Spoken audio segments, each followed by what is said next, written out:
కి స్వాగతం. నిన్నటి రోజున గోవర్ధన్ రెడ్డి గారిని ఒక అక్రమ కేసులో నిర్బంధించినారు అన్న విషయాన్ని మీరందరూ కూడా గమనించే ఉంటారు. నెల్లూరు జిల్లాకు సంబంధించి అయితే ఇదొక అత్యంత దురదృష్టమైనటువంటి రోజు అని కూడా చెప్పచ్చు. ఎందుకంటే గతంలో ఎప్పుడు కూడా ఇట్లా ఒక మంత్రిగా పనిచేసినటువంటి వ్యక్తిని లేదా ఒక జడ్పీ చైర్మన్గా కానీ ఒక ఎమ్మెల్యేలుగా కానీ పనిచేసినటువంటి వ్యక్తుల్ని అరెస్ట్ చేసినటువంటిది అంటే కేవలం ఒక నిరాధారమైనటువంటి ఆరోపణలతో ఎలాంటి సంబంధం లేనటువంటి ఒక కేసులో అరెస్ట్ చేసి నిర్బంధించి జైల్లో పెట్టడం అన్నది నెల్లూరు జిల్లా చరిత్రలో ఎప్పుడు కూడా చూడలే.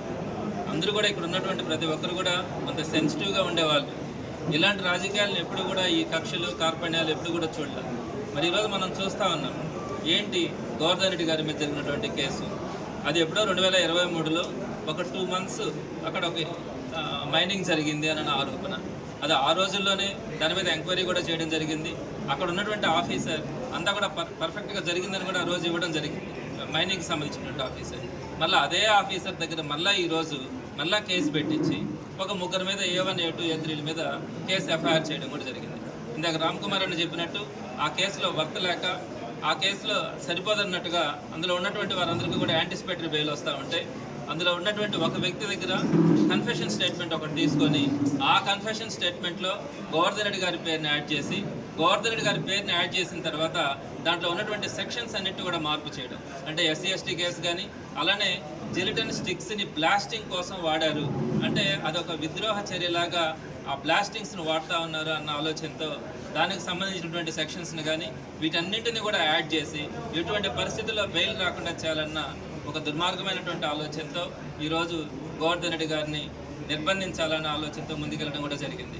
అయితే దీనికి సంబంధించి గోవర్ధన్ రెడ్డి గారు మొదటి నుంచి కూడా మేము కూడా ఒకటే చెప్పాం, యాంటిసిపేటరీ బెయిల్ అప్లై చేయడానికి ప్రతి మనిషికి కూడా ఒక రైట్ ఉంటుంది. సో యాంటిసిపేటరీ బెయిల్ తీసుకుని అంటే విచారణకు రామని మేమేం చెప్పట్లేదు, కానీ విచారణ పేరుతో వీళ్ళు రప్పించి అంటే అక్కడ ఏం లేదు. గోవర్ధన్ రెడ్డి గారు మైనింగ్ చేసింది కానీ గోవర్ధన్ రెడ్డి గారు సంతకం పెట్టి ఆ మైనింగ్ పర్మిషన్స్ ఇవ్వడం కానీ ఇలాంటి ఏ విధమైనటువంటి గోవర్ధన్ రెడ్డి గారికి సంబంధం లే. కేవలం గోవర్ధన్ రెడ్డి గారు ఆ రోజు అక్కడ ఒక ఎమ్మెల్యేగా మాత్రమే ఉన్నారు. ఆ ఎమ్మెల్యేగా ఉన్నప్పుడు ఆ నియోజకవర్గ పరిధిలో ఒక మైనింగ్ జరిగింది అని అనేది వీళ్ళు చేస్తున్నటువంటి ఆరోపణ. అంత మాత్రాన ఆ ఎమ్మెల్యేని అరెస్ట్ చేయాలంటే అది పాసిబుల్ అయ్యేటువంటి అంశం కాదు. సో ఇట్లాంటి పరిస్థితుల్లో గోవర్ధన్ రెడ్డి గారిని అరెస్ట్ చేయడానికి ఈ కన్ఫెషన్ స్టేట్మెంట్ని బేస్ చేసుకొని చేయడం అదే మేము అందరూ కూడా నాయకులందరూ కూడా వైఎస్ఆర్సీపీ నాయకులందరూ కూడా చెప్పింది ఏంటంటే యాంటిసిపేటరీ బెయిల్కి అప్లై చేసే ఒక రైట్ ఉంది, దాని ప్రొవిజన్ తీసుకుంటాము, అంతేగాని విచారణకు హాజరు కావని చెప్పలే. ఈ అధికారులందరికీ కూడా విచారణ పేరు మీద పిలిపించి గోవర్ధన్ రెడ్డి గారిని నిర్బంధించాలా, రిమాండ్కి తీసుకోవాలన్న ఆలోచనతో ఈ పోలీస్ అధికారులు ముందుకెళ్ళడం కూడా జరిగింది. యాంటిసిపేటరీ బెయిల్ వచ్చిన తర్వాత తప్పకుండా పోలీసులకు సహకరించడం కానీ పోలీసుల విచారణకు హాజరు కావడం కానీ జరుగుతుందని గోవర్ధన్ రెడ్డి గారు కానీ మేమంతా కూడా చెప్పడం కూడా జరిగింది.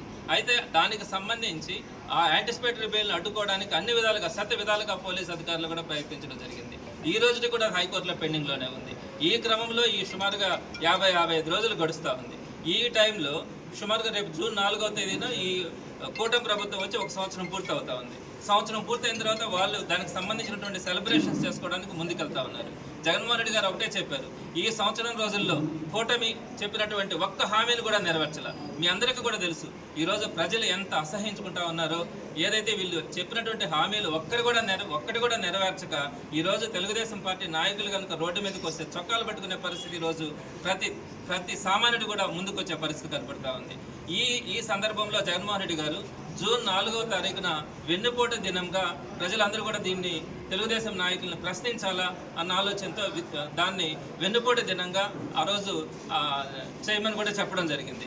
ఈ వెన్నుపోటు దినం అందరూ కూడా చేయడానికి ముందుకు వస్తా ఉన్నప్పుడు గోవర్ధన్ రెడ్డి గారు లాంటి కొంతమంది లీడర్లను అరెస్ట్ చేస్తే వైఎస్ఆర్సీపీ వాళ్ళు గమనైపోతారు, పార్టీ కార్యకర్తలు కానీ నాయకులు కానీ మాట్లాడే అవకాశం ఉండదు. ఇలాంటి సందర్భంలో ప్రజలు కూడా భయభ్రాంతులకు గురై ఎవరు కూడా రోడ్డు మీదకి వచ్చే పరిస్థితి ఉండదు అన్న ఆలోచనతో గోవర్ధన్ రెడ్డి గారిని నిన్న అదుపులోకి తీసుకోవడం కూడా జరిగింది. అయితే ఒక మాజీ మంత్రిగా ఒక మాజీ జిల్లా పరిషత్ చైర్మన్గా ఉన్నటువంటి ఒక వ్యక్తిని 2 సార్లు ఎమ్మెల్యేగా పనిచేసినటువంటి వ్యక్తిని అరెస్ట్ చేసినప్పుడు ఎక్కడ కూడా పోలీసు అధికారులు ఈ విధంగా అరెస్ట్ చేసినాము, ఈ విధంగా మేము తీసుకొని వస్తున్నాము అనే విషయాన్ని ఎక్కడా కూడా చెప్పట్లా, ఒక గోప్యంగానే ఉంచుతా ఉన్నారు.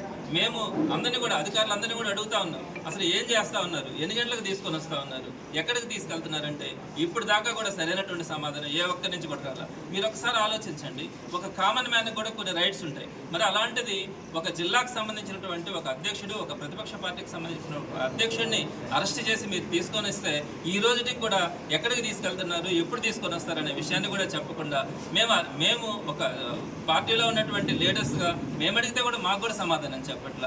మరి చూస్తూ ఉన్నారు ప్రజలందరూ కూడా ఈరోజు ఏ విధమైనటువంటి ప్రతిపక్ష పార్టీలో కానీ అదేవిధంగా సామాన్య ప్రజలను కానీ ఈ రెడ్ బుక్ రాజ్యాంగం పేరుతో ఏ విధంగా ఇబ్బందులు పెడతా ఉన్నారు అనేది చూస్తూ ఉన్నారు. ప్రజలందరూ కూడా ఎప్పుడెప్పుడు తెలుగుదేశం పార్టీకి బుద్ధి చెప్పాలా, అనవసరంగా జగన్మోహన్ రెడ్డి గారిని దూరం చేసుకున్నాం, వైఎస్ఆర్సీపీని మనం దూరం చేసుకున్నామనే బాధలో ప్రతి ఒక్కరు కూడా ఉన్నారు. సో తప్పకుండా వారికి తగినటువంటి గుణపాఠం చెప్పే రోజు ఉంటుంది. జూన్ 4వ తారీఖున వెన్నుపోటు దినంని అందరూ కూడా ఖచ్చితంగా అధికార పార్టీకి ఒక గుణపాఠం తెలిపేలాగా వెన్నుపోటు దినాన్ని కూడా జరపడం జరుగుతుంది. అదేవిధంగా గోవర్ధన్ రెడ్డి గారి ఇష్యూలో కూడా మాకు చట్టపరంగా కూడా న్యాయస్థానాల పట్ల అందరికి వైఎస్ఆర్సీపీకి ఒక గౌరవం ఉంది. రాబోయే రోజుల్లో గోవర్ధన్ రెడ్డి గారి మీద వచ్చినటువంటి కేసుల్ని న్యాయస్థానాల్లో పోరాటం కూడా జరుగుతుంది. గోవర్ధన్ రెడ్డి గారికి వైఎస్ఆర్సీపీ పార్టీ కార్యకర్తలు కానీ నాయకులు కానీ అందరూ కూడా అండగా ఉండడం, కేసులో ఆయన క్లీన్ చిట్ అయి బయట వచ్చేంత వరకు కూడా ఆయనకి వెన్నంటి ఉండడం కూడా జరుగుతుందని మీ ద్వారా ప్రజలందరికీ కూడా తెలియజేస్తాను.